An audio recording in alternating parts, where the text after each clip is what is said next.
بسم اللہ الرحمن الرحیم۔ السلام علیکم۔ ایک شخص نے پاخانے کی کیڑوں کو دیکھ کر کہا، بھلا اس ذلیل جانور کو پیدا کرنے میں خدا کی کیا حکمت ہے؟ نہ تو اس کی صورت ہی اچھی ہے، نہ کوئی خوشبو ہے۔ تھوڑے دنوں کے بعد وہ شخص ایک مہلک پوڑے میں مبتلا ہو گیا، جس کے علاج سے طبیب تک گئی۔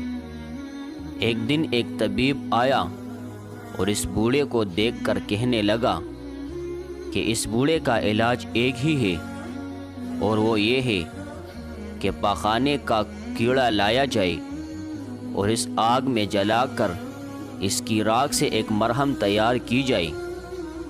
اس مرہم سے وہ بوڑھا دور ہو سکتا ہے۔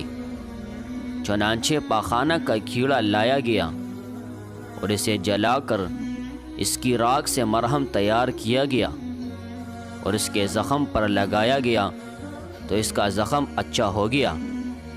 اس پر اس زخمی شخص نے کہا، الہی میں جان گیا کہ تیری ہر بات میں حکمت ہے اور کوئی چیز تو نے بیکار پیدا نہیں فرمائی۔